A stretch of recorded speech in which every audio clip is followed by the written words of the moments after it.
We are joined now by Isaiah Hull from WolverinesWire.com. And Isaiah, it is certainly a new world for the Michigan Wolverines, the undisputed favorites heading into this season.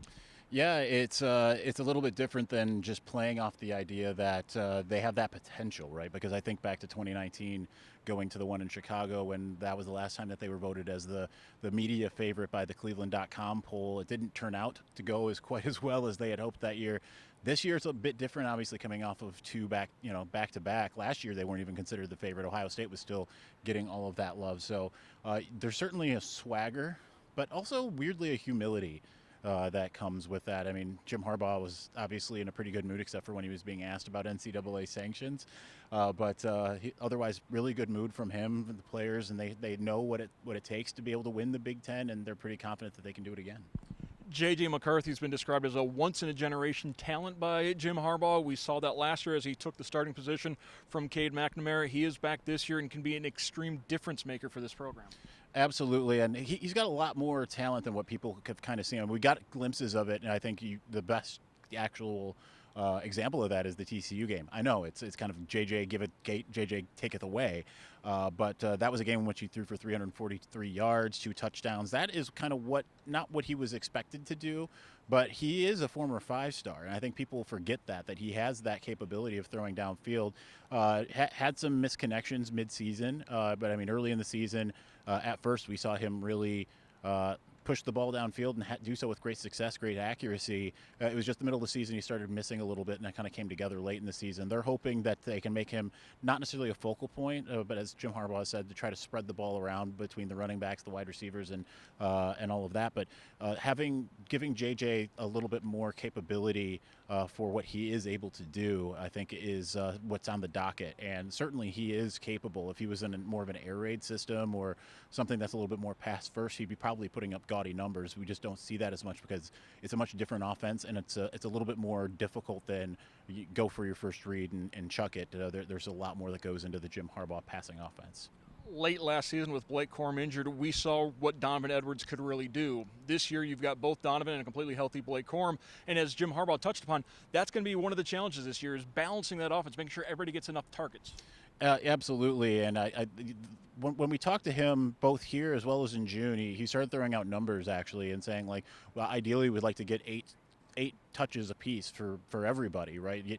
Get the ball in Blake Corum's hands 8 times, get Donovan Edwards the ball 8 times, get Cornelius Johnson, Roman Wilson, get all of these people involved, get them about that many touches at least. He kind of reiterated that at the podium session here just a few minutes ago. But with Donovan Edwards, I think what will be interesting is he's not just a guy who can touch the ball as a running back. We didn't really get to see him involved in the passing game as much as maybe as maybe he's capable of, because he had his broken thumb to go along with his injured knee. So he wasn't. We did see it a little bit, but especially late in the season when it really could have showcased a little bit more talent of his talent. We didn't really see it. He might be Michigan's best receiver. On top of everything. So it'll be interesting if he can stay healthy, how they get Donovan Edwards involved, because then you can put Blake Corum and Donovan on the field at the same time. You can have different motions and different aspects of your offense that we haven't seen as of yet. It can be a real scary proposition for defenses. Speaking of defenses, Michigan's defense, Chris Jenkins said we're going to be a no-name defense again this year. We saw names emerge last year from that defense. Who's going to emerge this year? Well, Jenkins is one of them, right? He's already being predicted as potential first-round NFL draft pick. I wouldn't be surprised to see Sanders still take a big leap in terms of that. I mean, keep in mind, last year was his first year as a starter on the defensive side of the ball. Junior Colson's been poised to break out a little bit more, and he's been thought of as one of the best linebackers. The name that I'm looking at as being a guy that could really go from nothing to being a household name is Braden McGregor. Now, back when he committed to Michigan, I had said, I made a prediction, not knowing what Aiden Hutchinson was going to end up becoming, but I said that whatever Aiden Hutchinson is able to do at Michigan, Braden McGregor will be a better version of that.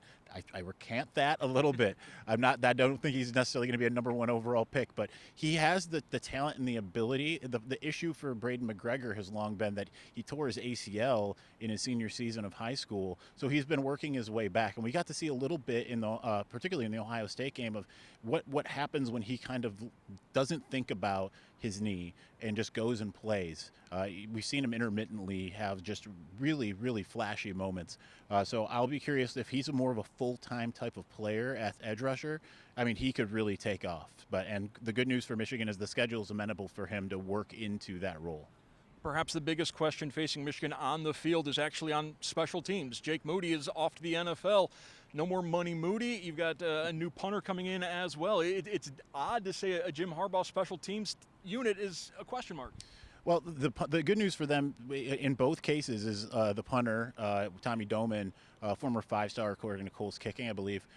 He's been around this is his 3rd year, so it's not like it hasn't been in part of the rotation. He just hadn't had that opportunity to go out and showcase his ability on the field. James Turner is a former starter at Louisville, had a really good season last year in particular, Saline native, so he comes back home. So they've got guys that at least have experience. This isn't a situation, at least with Turner, where they're looking at a guy who's never had to go out there and make a big kick in front of a crowd. It is a different thing playing at the big house, playing at Happy Valley. But certainly, I mean, he's had that experience and he knows what it's like to go out there and do it. So that's the good news. Will he be as good as Jake Moody? I mean, those are tough shoes to fill. I don't know that anyone's going to fill those anytime soon. On Wednesday, we heard Ryan Day say it's worth discussing moving the game. Jim Harbaugh said he had no real opinion on that matter. Yeah, I was wondering what we were going to get from Jim, if he was going to be a little bit more traditionalist as a guy who came up, watching Michigan football, watching Ohio State be that last game of the season for his entire life. I didn't know if he was going to go that route, if he was going to kind of demur or if he was going to embrace. So I get the, obviously got the impression that he didn't really touch it, but he also kind of said, let's take it back. I mean, his players were saying we'll play that game any time of the week.